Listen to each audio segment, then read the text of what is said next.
नमस्कार दोस्तों, आपके अपने पीवाईक्यू स्पेशल यूट्यूब चैनल में आपका फिर से स्वागत है। और घटना चक्र की सीरीज के तहत, सामान्य विज्ञान के तहत, जीव विज्ञान के तहत जो आज टॉपिक होने वाला है बायोलॉजी के अंतर्गत, अन्य परजीवी रोग। तो अन्य परजीवी में क्या होता है, बहुत सारे ऐसे परजीवी होते हैं। केवल ऐसा नहीं होता है कि वायरस के कारण तबीयत खराब होगी, बैक्टीरिया के कारण होगी या फंगस इन्फेक्शन होगा। प्रोटोजोआ के कारण भी, प्लेटी हेलमिंथीज के कारण और नीमोटोडा, कई ऐसी चीजें होती है इनके कारण भी हम बीमार पड़ते हैं या पेड़ पौधे बीमार पड़ते हैं, जीव जंतु बीमार पड़ते हैं। तो उन्हीं के बारे में पढ़ना है, अन्य परजीवी रोग। तो सबसे पहले इसका नोट्स पढ़ेंगे, फिर इसके क्वेश्चन आंसर चालू करेंगे। तो चलिए शुरू करते हैं। विषाणु यानी वायरस, बैक्टीरिया यानी जीवाणु, कवक यानी फंगस। इसके अलावा मुख्यतः प्रोटोजोआ के कारण भी, कभी कभी प्लेटे हेलमिंथीज के कारण, कभी कभी नियोटोडा के कारण इन समूह के परजीवी भी विभिन्न प्रकार के रोगों के कारक होते हैं। सॉरी। मलेरिया सबसे घातक परजीवी रोगों में से एक है। मलेरिया जो होता है वो एक प्लाज्मोडियम नामक एक कोषीय प्रोटोजोआ जंतु के कारण होता है। इस रोग का वाहक मादा एनाफिलीज मच्छर होती है, यानी ये प्रोटोजोआ को लेकर के हमारे शरीर में पहुंचाने का काम करती है। एक मच्छर होता है, मच्छर को उसी का फीमेल जो मच्छर होता है उसको कहते हैं एनाफिलीज मच्छर, वो पहुंचाता है। जो मादा एनाफिलीज मच्छर होता है ये द्वितीयक पोषक होता है, यानी सेकेंडरी पोषक होता है। ध्यातव्य है कि प्लाज्मोडियम जो जो परजीवी है, जो प्रोटोजोआ है, एक प्लाज्मोडियम है जिसके कारण ये मलेरिया रोग हो रहा है। इसका प्राथमिक पोषक क्या होता है? प्राइमरी पोषक या होस्ट मनुष्य होता है। मान लो किसी मनुष्य को मलेरिया है, उसको काटेगा, ठीक है, उसको काट के मच्छर जो मादा एनाफिलीज मच्छर है हमको काट लेगा, तो वो प्राथमिक पोषक कौन हो गया? होस्ट पहले तो इंसान ही था, इंसान से फिर मच्छर में आया, मच्छर से फिर इंसान में आ गया। तो जो इंसान होता है वो द्वितीयक पोषक होता है, जो मच्छर होता है वो क्या होता है? द्वितीयक पोषक होता है। और प्राथमिक पोषक क्या होता है? होस्ट क्या होता है? ये मनुष्य ही होता है। ठीक है। अगला अगर पॉइंट की बात करें तो प्राय प्लाज्मोडियम की 4 प्रजातियां, जैसे कि plasmodium vivax, plasmodium ovale, plasmodium malariae और प्लाज्मोडियम फैल्सीफेरम, ये पाई जाती हैं जो मनुष्यों को संक्रमित करती है। यानी जो जिस प्रोटोजोआ के कारण, यानी जो ये प्लाज्मोडियम है एक प्रोटोजोआ है, एक ही कोशिका होती है। इसकी 4 प्रजातियां होती है जो हमको संक्रमित करती हैं। Plasmodium vivax, plasmodium ovale, plasmodium malariae, plasmodium falciparum. ठीक है, ये मनुष्य को संक्रमित करती हैं। इसके अलावा मतलब और कई ऐसी प्रजातियां हैं, जैसे कि दक्षिण पूर्व एशिया जो हमारा है, जहाँ पे मलेशिया, सिंगापुर, इंडोनेशिया, ये सारे द्वीप अवस्थित है ना, तो वहीं पे। इसके अलावा दक्षिण पूर्व एशिया में मैकॉक यानी प्राइमेट्स को संक्रमित करने वाला प्लाज्मोडियम नोल्सी परजीवी मनुष्यों को भी संक्रमित करता है, जिससे मलेरिया का संक्रमण पशुओं को होता है, फिर पशुओं से मनुष्यों में फैलता है। पी फैल्सीफेरम से मेलिग्नेंट मलेरिया होता है। तो दक्षिण पूर्व एशिया में भी एक प्रोटोजोआ है जो मनुष्यों को प्रभावित करता है। उस प्रोटोजोआ का नाम है प्लाज्मोडियम नोल्सी। इसके कारण दक्षिण पूर्व एशिया में जो मैकॉक जैसा एक बंदर जैसा एक छोटा सा जीव होता है, मैकॉक, ठीक है, ये प्राइमेट से उसको संक्रमित करता है। ये क्या कहते हैं, इससे क्या होता है, पहले पशु संक्रमित होते हैं, फिर पशुओं से मनुष्य हो जाते हैं, यानी जीवनोटिक मलेरिया को फैलाता है। और अगली बात करें तो पी फैल्सीपेरम, इसके कारण क्या होता है? मैलिग्नेंट मलेरिया होता है। तो ये क्वेश्चन आंसर जब देखेंगे तो उन चीजों में ये चीजें समझ में आएगी, क्योंकि ये क्वेश्चन आंसर को नोट्स लिखा होता है तो यहाँ का वहां चीजें कर दिया जाता है। अगले पॉइंट की अगर बात करें तो सर रोनाल्ड रॉस, इन्होंने पता लगाया था कि मलेरिया जो रोग होता है वो प्लाज्मोडियम नामक एक कोषीय प्रोटोजोआ परजीवी के द्वारा होता है। जो प्लाज्मोडियम का वाहक मतलब होता है ले जाने वाला, तो प्लाज्मोडियम के वाहक का कार्य मादा एनाफिलीज मच्छर करती है। इस महत्वपूर्ण खोज के लिए सर रोनाल्ड रॉस को 1902 की बात है, इनको नोबेल प्राइज भी दिया गया था, कि इन्होंने खोजा था कि जो ये मलेरिया सबको फैल रहा है ये एक प्रोटोजोआ होता है, प्लाज्मोडियम उसके कारण होता है, और उसको लेकर कौन जाती है? वाहक करने का काम एक मच्छर होता है, फीमेल मच्छर करती है। ठीक है। ध्यातव्य है कि प्लाज्मोडियम आरबीसी यानी लाल रुधिर कणिकाओं और यकृत की जो कोशिकाएं होती है उनका एक अंतः परजीवी जंतु होता है। यानी कहने का मतलब जो प्रोटोजोआ है, जो प्लाज्मोडियम है, वो कहाँ पे बैठ जाता है? जाके जो आरबीसी होती है वहां पे बैठ जाता है, या फिर जो हमारे लीवर में जाके बैठ जाता है और वहीं पे खाता रहता है और हमको नुकसान पहुंचाता रहता है। मलेरिया रोग का सर्वाधिक प्रभाव आरबीसी और किस पर पड़ता है? प्लीहा पर पड़ता है, जो स्प्लीन होती है उसमें पड़ता है। अगले पॉइंट की अगर हम बात करें तो R21 या मैट्रिक्स यम जिसको कहते हैं, R21 जिसको मैट्रिक्स यन भी कहते हैं, ये मलेरिया का दूसरा ऐसा टीका है जिसके प्रयोग की सिफारिश WHO द्वारा की गई थी। इस टीकों को ऑक्सफोर्ड विश्वविद्यालय जो यूके में पड़ता है, इसके जेनर इंस्टीट्यूट और serum institute of India in द्वारा विकसित किया गया था। यानी जो ये टीका है मलेरिया का टीका है जिसको कहा जा रहा है R21 या मैट्रिक्स यम, ठीक है। ये मलेरिया का दूसरा टीका, यानी पहला टीका होगा कोई, दूसरा टीका है R21। WHO ने इसको प्रयोग की सिफारिश की थी। इसको जो यूके में ऑक्सफोर्ड विश्वविद्यालय अगर है, और ऑक्सफोर्ड विश्वविद्यालय का एक इंस्टीट्यूट है जेनर इंस्टीट्यूट, और भारत का सीरम इंस्टीट्यूट, इन दोनों ने मिलकर इसको बनाया है। इससे पहले WHO ने क्या किया था, मलेरिया के पहले टीके के रूप में RTS/AS या मॉस्क्यूरिक्स टीएम वैक्सीन को स्वीकृति दी थी। यानी दूसरा टीका हो गया मलेरिया से R21, पहला टीका था जिसको RTS कहा जा रहा था, ठीक है। अगले पॉइंट की बात करें, जो मलेरिया रोग है, देखिए कितना खतरनाक रोग है, इसके बारे में बार बार क्वेश्चन आ रहे हैं, इसीलिए इसके बारे में ज्यादा कंटेंट दिया हुआ है। मलेरिया रोग मादा एनाफिलीज मच्छर के काटने से फैलता है। यह दलदली क्षेत्रों का वातावरण, जो दलदल जैसे जहां पे बहुत ज्यादा पानी भरा हो, गंदा संदा पानी भरा हो, दलदल जैसी जगह रहती हो, तो वहां पे ये मच्छर ज्यादा पनपता है। मलेरिया रोग मादा एनाफिलीज मच्छर के काटने से फैलता है। दलदली क्षेत्रों का जो वातावरण होता है वो मच्छरों के पैदा होने के लिए, जनन के लिए, उनकी वंश वृद्धि के लिए सहायक होता है। अतः ऐसे स्थानों पर रोग अधिकतर होता है। ज्यादातर दलदली गंदी संदी जगह जहां पे पानी भरा रहता है वो यहाँ पे रोग ज्यादा पनपता है। मच्छरों के संहार करने के लिए, यानी उनका खत्म करने के लिए, उनसे बचाव करने के लिए घरों में DDT या अथवा पायरिथ्रम नेप्था कपूर आदि का प्रयोग किया जाता है। जलाशयों में मच्छरों के लार्वा को खाने वाली मछलियां भी छोड़ दी जाती हैं, जैसे गैम्बूसिया मछली या बतख भी छोड़ दिया जाता है। यानी अगर मच्छरों को से बचाव करना है, जैसे आपके घर में बहुत ज्यादा मच्छर हो या उनसे बचाव करना है, कोई का पार्क हो या कहीं हो, तो DDT का छिड़काव किया जाता है। या फिर किसका छिड़काव किया जाता है, पायरिथ्रम नेप्था कपूर। इनको अगर आप जला दोगे, इनको फैला दोगे, इनकी सुगंध से मच्छर नहीं आएंगे। और एक काम कर दिया जाता है, होता क्या है, जो और ज्यादा और तरीके होते हैं कि जैसे जो मलेरिया का जो मच्छर होता है, ये कहें जो मच्छर होता है उसका जो लार्वा होता है, उसका जो बच्चा, उसका जो छोटा जब होता है, जब वो पनपता है तो क्या होता है, लार्वा के रूप में पनपता है और पानी के ऊपर अंडे देते हैं मच्छर। यानी पानी में डूबता नहीं है, पानी की लेयर में तैरता रहता है। तो गैम्बूसिया नाम की एक मछली होती है, वो छोड़ दो तो अंडों को खा जाती है। इसी तरह बतख भी उनको अंडों को खा जाती है।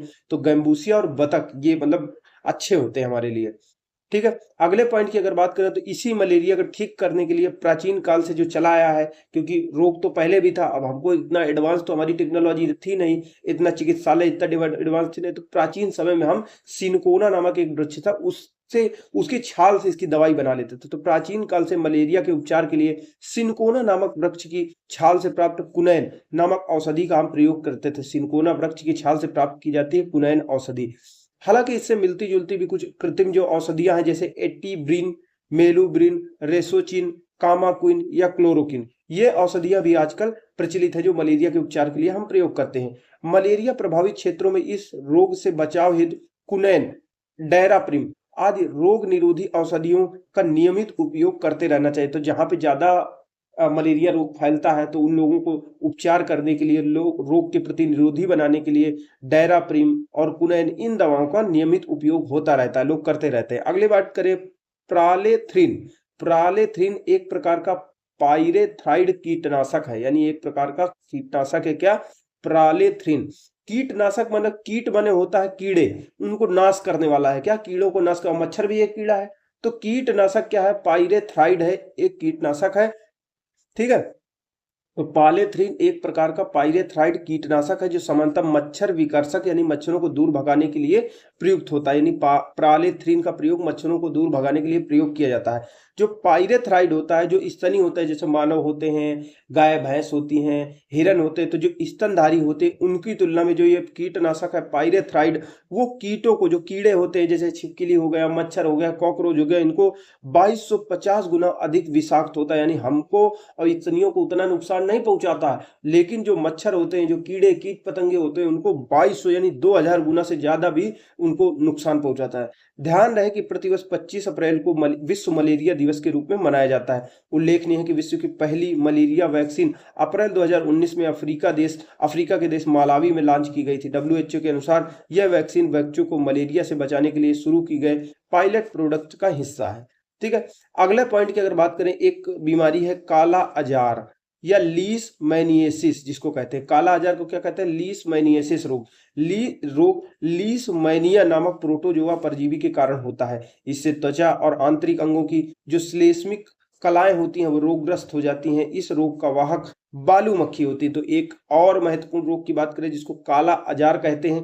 काला अजार को इंग्लिश में लीशमैनियासिस भी कहते हैं। ये एक प्रोटोजोआ होता है। लीशमैनिया प्रोटोजोआ की वजह से लीशमैनियासिस रोग होता है, यानी काला अजार होता है। इसमें क्या होता है, जैसे हमारे अंग होते हैं, जैसे लीवर होता है, हार्ट होता है, ब्रेन होता है, तो उनके आसपास एक सुरक्षा के लिए एक पतली सी चमड़ी की एक परत चढ़ी रहती है जिसको श्लेष्मिका कलाएं कहते हैं। ठीक है, तो ये जो काला अजार होता है उसी को नुकसान पहुंचा देता है। ये लीशमैनिया जो प्रोटोजोआ होता है उसी श्लेष्मिका यानी जो हमारे अंगों को सुरक्षा प्रदान करने वाली जो परत होती है उसी को रोगग्रस्त कर देता है। इस रोग का वाहक क्या होता है? एक मक्खी होती है, सैंड फ्लाई जिसको कहते हैं, बालू में रहने वाली मक्खी वही होती है। वही इस प्रोटोजोआ का लेकर जाती है और हमको काला अजार जैसी बीमारियां फैला देती है। अगले पॉइंट की बात करें, निद्रा रोग। निद्रा मतलब ऐसा रोग जिसको हो जाए तो हमेशा ऊँघता रहता है, सुबह हो शाम हो, रात को तो सोएगा, दिन में भी सोएगा। निद्रा रोग यानी जिसको स्लीपिंग सिकनेस भी कहा जाता है, ये ट्रिपैनोसोमा नामक एक कोषीय प्रोटोजोआ परजीवी के द्वारा होती है।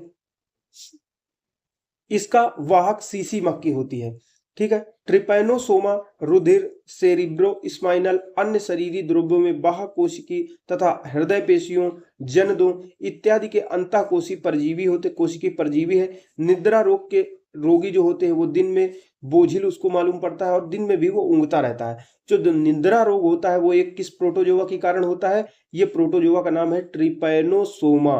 ट्रिपैनोसोमा के कारण निद्रा रोग हो जाता है और इसको पहुंचाने का काम कौन करता है? इस ट्रिपैनोसोमा परजीवी को जो प्रोटोजोआ है सीसी मक्खी करती है। इसके माध्यम से क्या होता है, जब हमारा खून होता है, जो सेरिब्रोस्पाइनल होता है यानी जो हमें स्पाइनल कॉर्ड होती है उसमें जो दिमाग होता है, ठीक है, और अन्य जगहों पे अन्य शरीर के द्रव्यों में एक इस क्या करता है, ये वहां पे बैठ जाता है परजीवी की जो हृदय की पेशियां होती हैं और या कहें जो हमारे जनन अंग होते हैं वहां पे जाके बैठ जाता है, वहां को नुकसान पहुंचाता है। ठीक है, तो इसकी वजह से पूरा मतलब दिन भर आदमी ऊँघता रहता है। अगले पॉइंट की अगर हम बात करें, असुरक्षित पेयजल यानी कि गंदा संदा जल पी लो। पहले क्या होता था, आदमी तालाब का पानी पी लेता था, कुएं का पानी पी लेता था। खुला पानी बहुत नुकसान करता है, ऊपर से हवा चलती है, कीटाणु आते हैं। वो तो पहली बात पहले कहते थे कि नहीं शुद्ध होता है, लेकिन वास्तविकता देखोगे तो ज्यादा शुद्ध नहीं होता। ठीक है, तो जो असुरक्षित पेयजल होता है या स्वच्छता की कमी होती है उसके कारण विकासशील देशों में मलेरिया हो जाता है,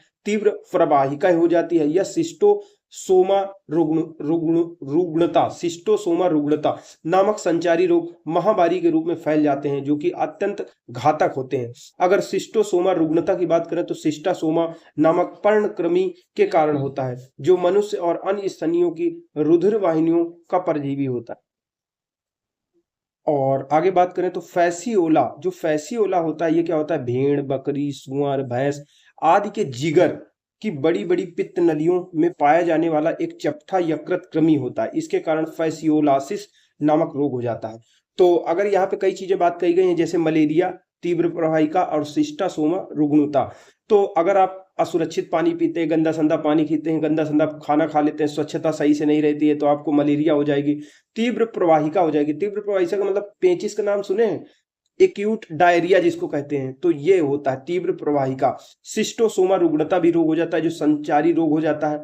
ठीक है, जो अत्यंत घातक होता है। और इसमें क्या होता है, जो सिस्टोसोमा रुग्णता ये एक ऐसी बीमारी होती है, तो होता क्या है, जो परजीवी टाइप में कुछ ऐसे जीव होते हैं, जैसे छोटे बच्चों को देखना पेट के कीड़े पड़ जाते हैं तो उनको कोई दवाई खिलाई जाती है तो पेट के कीड़े लंबे लंबे होते हैं वो निकल आते हैं। तो ये जो बीमारी होती है सिस्टोसोमा रुग्णता, ये किसकी वजह से होती है, ये एक पर्णकृमि होता है, मतलब ऐसा पत्ता जैसे होता है, पर्ण माने पत्ता, कृमि माने जीव। तो होता क्या है, कि ये एक ऐसा पत्ते की तरह चपटा चपटा होता है, ठीक है, और ये शरीर के अंदर जो रक्त की नलिकाएं होती हैं, लीवर की नलिकाएं होती हैं, वहां पे किसी तरीके से परजीवी के रूप में, मतलब अंडे के रूप में चला जाता है और वहां पे जाके बड़ा हो जाता है। तो इसीलिए वो बहुत बड़े बड़े होते हैं, फ्लूक वगैरह जिनको कहते हैं, और इनकी वजह से पूरा शरीर बिल्कुल डल हो जाता है, ठीक है। जो मनुष्य और अन्य स्तनियों की रुधिर वाहिनियों का परजीवी होता है, जो हमारी रुधिर की वाहिनियां होती है वहीं पे जाके छपक जाता है वो, ठीक है। अगली बात करें, जो फैसियोला होता है, ये फैसियोला किसकी वजह से होता है? फैसियोलासिस, इसके कारण रोग हो जाता है। और क्यों का होता है? क्योंकि एक फैसियोला क्या है? एक चपटा यकृत कृमि है, लीवर में पड़ने वाला एक फ्लूक है, एक जीव है जो पतला पतला होता है और नुकसान पहुंचाता है। ये क्या होता है? जो भेड़, बकरी, सुअर, भैंस, इनकी जो बड़ी बड़ी पित्त की नलियां होती हैं खून को पहुंचाने वाली, उनमें करके बैठ जाता है आसानी से। तो इस तरह से इस पॉइंट हो गए। आगे अगर हम बात करें तो वर्ष 2003 में लिएंडर पेस को सिर दर्द की शिकायत के बाद में जब अस्पताल में भर्ती कराया गया, कोई व्यक्ति होगा उसको भर्ती कराया गया, तो प्रारंभ में सोचा कि ब्रेन ट्यूमर हो गया है, लेकिन जब जांच कराई गई तो पता चला कि न्यूरोसिस्टिस सर्कोसिस अर्थात मस्तिष्क में एक सिस्ट पाया गया है, ठीक है। सिस्ट का मतलब है, सोचिए उसी तरह का परजीवी पाया गया। हमारे दिमाग में भी परजीवी चले जाते हैं, दिमाग की कोशिकाओं में घुस जाते हैं। तो पहले तो देखो इसको भर्ती कराया गया तो पता चला कि ट्यूमर है, लेकिन जब और जांच हुई तो पता चला कि साला अंदर क्या भरा हुआ है, ये ट्यूमर नहीं है बल्कि एक सिस्ट पाया गया है, एक परजीवी पाया गया है, वो दिमाग को नुकसान पहुंचा रहा है। केंद्रीय तंत्रिका तंत्र को प्रभावित करने वाली यह बीमारी टीनिया सोलियम नामक फीता कृमि के कारण होती है।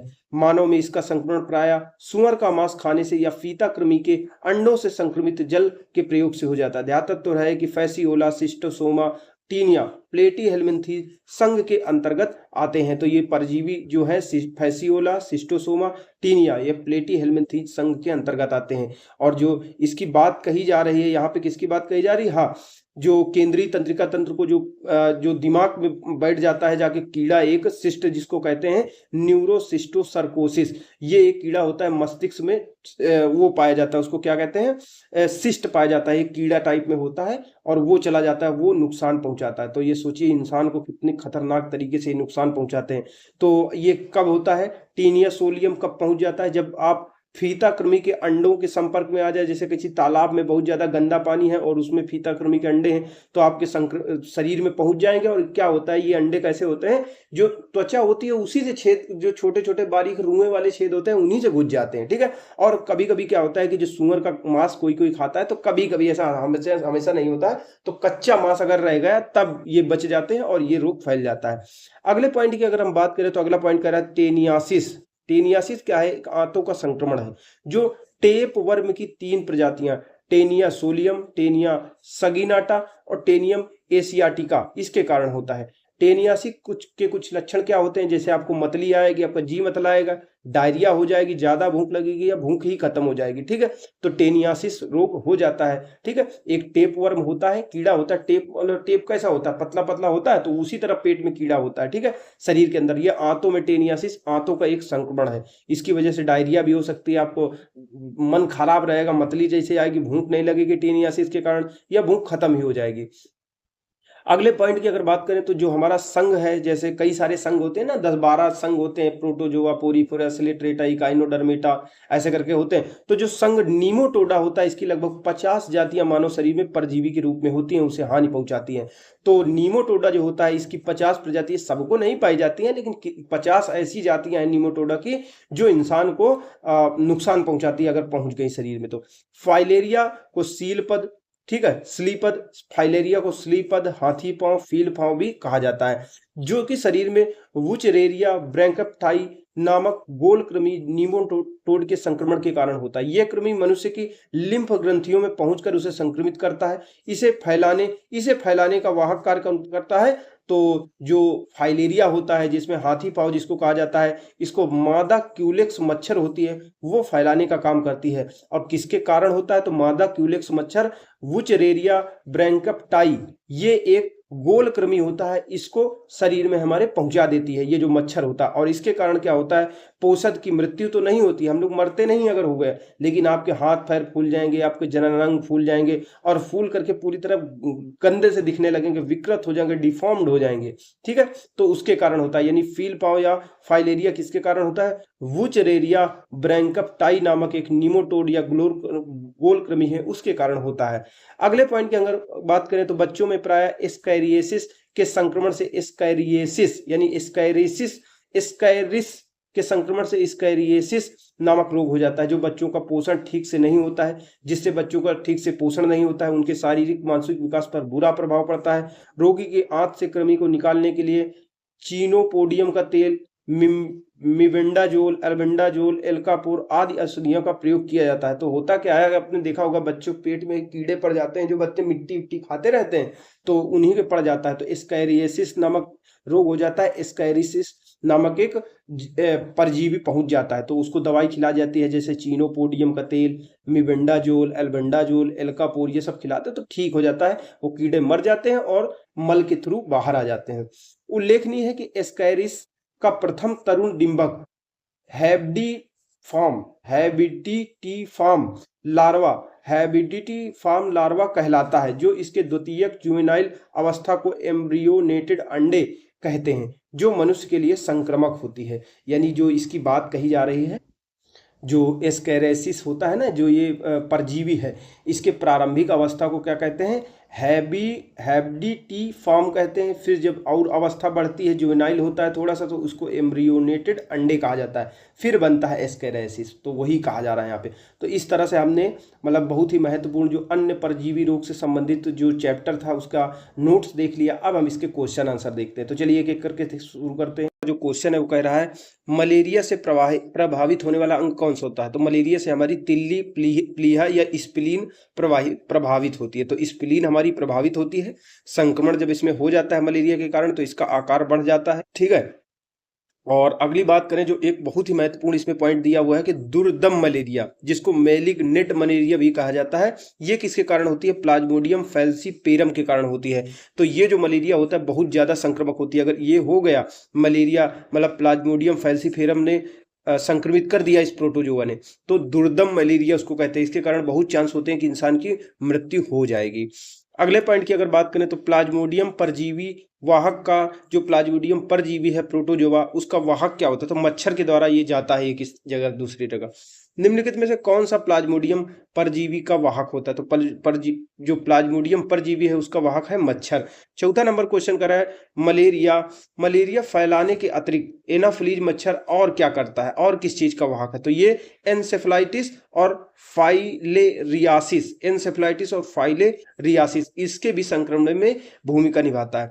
तो एनाफिलीज जो मच्छर है, मादा एनाफिलीज मच्छर, ये मलेरिया फैलाने के अतिरिक्त एन्सेफलाइटिस और फाइलेरियासिस नामक रोग का भी वाहक होता है। एनाफिलीज मच्छर को उसकी आराम की स्थिति से आसानी से पहचाना जा सकता है, जिसमें एक सुंड, सिर, शेष शरीर एक दूसरे के साथ सीधी रेखा में होता है। यानी इसका एक विशेष आकार होता है, इसको आसानी से मतलब पहचान सकते हो आप, लेकिन सतह से एक कोण पर होते हैं। पांचवा नंबर क्वेश्चन है, दुर्दम मलेरिया, जिसको कहते हैं बहुत खतरनाक मलेरिया या मेलिग्नेंट मलेरिया, वो किसके कारण होता है, वो होता है प्लाज्मोडियम फैल्सीपेरम के कारण होता है। यह भी हम ऊपर पढ़ के आए। तो दुर्दम मलेरिया या घातक मलेरिया या मेलिग्नेंट मलेरिया, ये प्लाज्मोडियम फैल्सीपेरम के कारण होता है। सबसे गंभीर मानव संक्रामक रोगों में से एक होता है। जो लोग इस मलेरिया के संपर्क में आते हैं, उन बहुत चांस होता है कि हो सकता है इनकी मृत्यु हो जाए। प्लाज्मोडियम की प्रजाति जो घातक मलेरिया का कारण बनती है, कौन सा परजीवी है, वो फैल्सीपेरम है, जो एक प्रोटोजोआ है। ठीक है, ये प्लाज्मोडियम की एक प्रजाति है जिसके कारण घातक मलेरिया होने की मतलब वो होता है।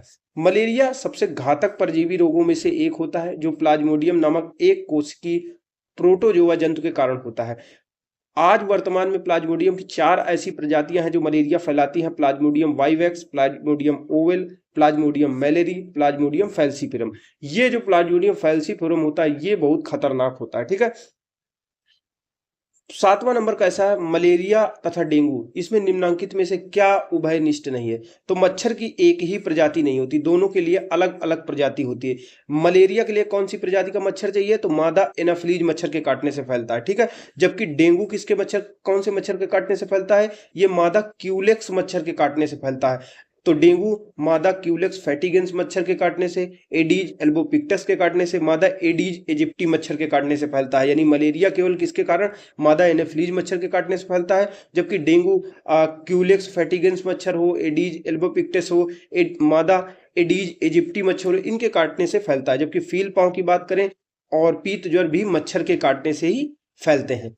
8वां नंबर जो हमारा क्वेश्चन है, 8वां नंबर कह रहा है निम्नलिखित में से कौन सा रोग प्रोटोजोआ द्वारा होता है। तो मलेरिया जो होता है प्रोटोजोआ द्वारा होता है।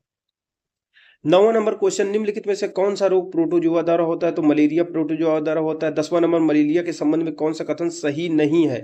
तो पहला ही सही नहीं है, परोपजीवी कीट या इंसेक्ट पैरासाइट द्वारा की जाने वाली बीमारी होती है, तो इसके कारण नहीं है। बाकी इसके देखिए सारे कथन सही है। ये मच्छरों द्वारा फैलाया जाता है, दलदली क्षेत्रों में अधिक ये बीमारी होती है क्योंकि वहां मच्छर भी अधिक होते हैं। इलाज के लिए क्लोरोक्विन का प्रयोग किया जाता है, ये भी बात सही है।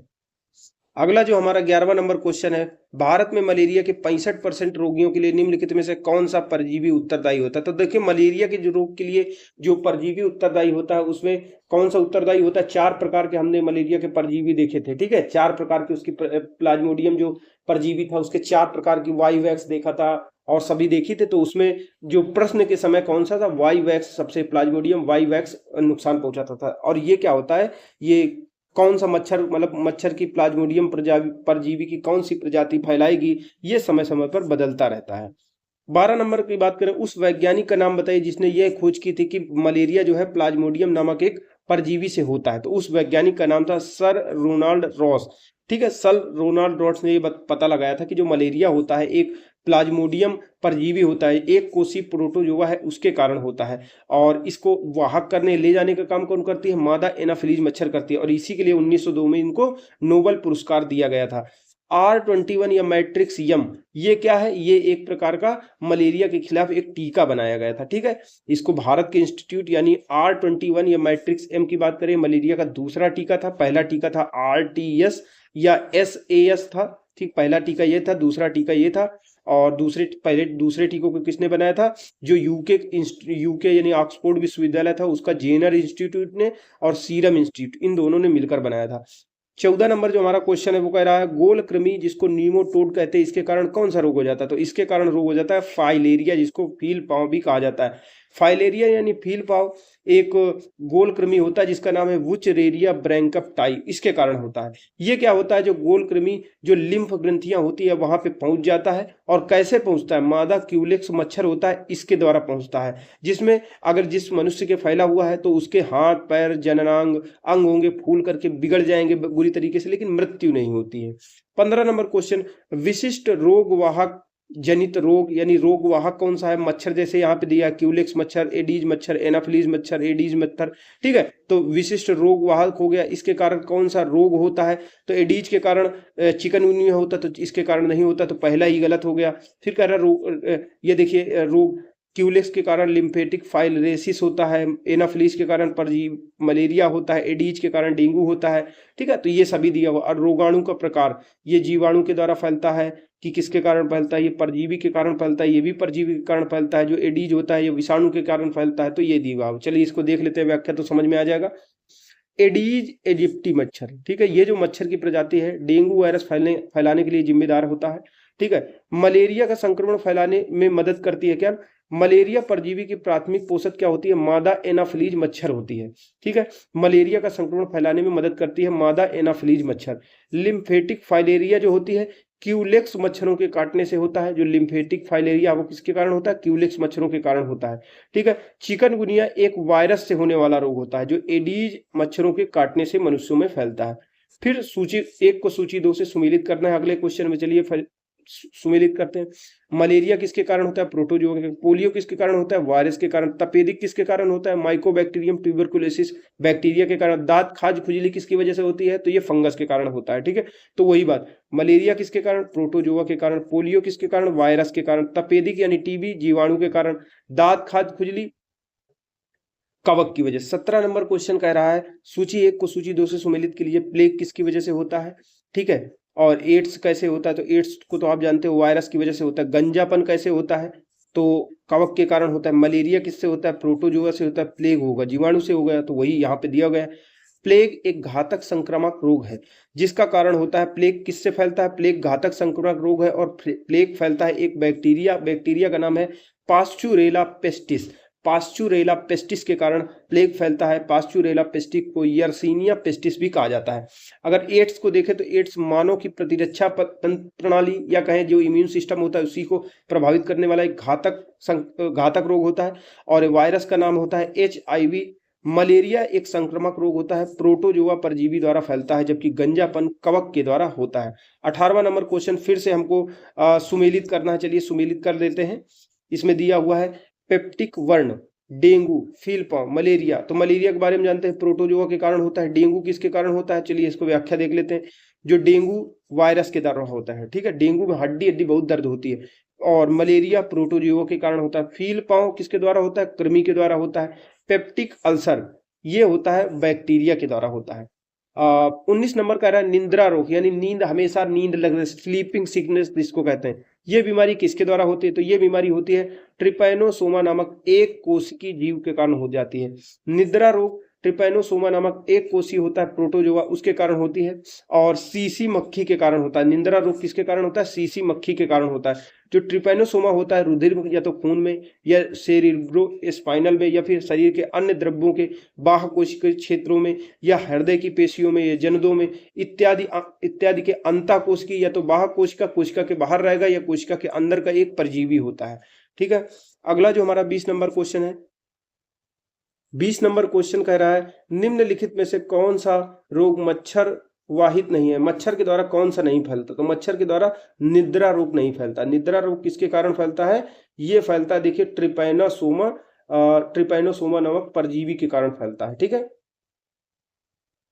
21 नंबर क्वेश्चन, असुरक्षित पेयजल स्वच्छता की कमी के कारण विकासशील देशों में प्रचलित 3 संचारी रोग कौन से होते हैं? अगर गंदा संदा पानी पियो, साफ सफाई से न रहो तो रोग हो जाते हैं। कौन से? मलेरिया भी हो जाता है और जो एक्यूट डायरिया जिसको तीव्र प्रवाहिका कहते हैं, पेचिस वगैरह, वो हो जाती है। सिस्टोसोमा रुग्णता हो जाती है। ये 3 रोग हो जाते हैं अगर गंदा संदा पानी पियोगे तो, ठीक है। अगला जो 22 नंबर क्वेश्चन है वगैरह निम्नलिखित कथनों पर आप विचार कीजिए। चलिए, दोनों इसके कथन सही हैं। टेनियासिस ये एक रोग है, एक आंतों का संक्रमण है जो टेप वर्म की 3 प्रजातियों के कारण होता है, यानी टेनियासिस। टेप वर्म का मतलब होता है एक ऐसा कीड़ा जो टेप की तरह, टेप कैसा होता है? पतला पतला, चपटा लंबा लंबा होता है, तो ऐसे ही कीड़ा होता है पेट में, ठीक है। टेनियासिस एक आंतों का संक्रमण होता है जो टेप वर्म की 3 प्रजातियों के कारण हो जाता है। टेनियासिस किसके कारण होता है? टेनिया सोलियम, टेनिया सगिनाटा और टेनिया एशियाटिक के कारण होता है। जब मस्तिष्क में सिस्ट विकसित हो जाते हैं या एक प्रकार का कीड़ा विकसित हो जाता है तो इस स्थिति को क्या कहते हैं? न्यूरोसिस्टिसर्कोसिस कहा जाता है, ठीक है। तो टेनियासिस जो होता है एक आंतों का संक्रमण होता है। टेप वर्म की 3 प्रजातियां, Taenia solium, Taenia saginata, Taenia Asiatic, इसके कारण होता है, ठीक है। अगले पॉइंट की बात करें, 2003 में लिएंडर पेस एक खिलाड़ी थे, उनके मस्तिष्क में एक समस्या पाई गई जिसके कारण उन्हें टेनिस कोर्ट छोड़ने के लिए बाध्य होना पड़ा था। तो एक सिस्ट उनके मस्तिष्क में पाया गया था, इसकी वजह से उनको टेनिस छोड़ना पड़ गया था, ठीक है। इस तरह से हमने पूरा अपना मतलब कि अन्य परजीवी के कारण जो जो रोग होते हैं वो देख लिया। आप सभी लोगों का देखने के लिए धन्यवाद। और चलिए अपने अगले वीडियो में मिलते हैं और पढ़ेंगे वंशागति रोगों के बारे में। वंशागति का रोग का मतलब ये होता है जो रोग माता पिता से बच्चों में जाते हैं, जेनेटिक्स होती है। अगर माता पिता को है तो बहुत संभावना है कि बच्चों को भी हो जाएगा। तो चलिए दोस्तों, मिलते हैं अपने अगले वीडियो में।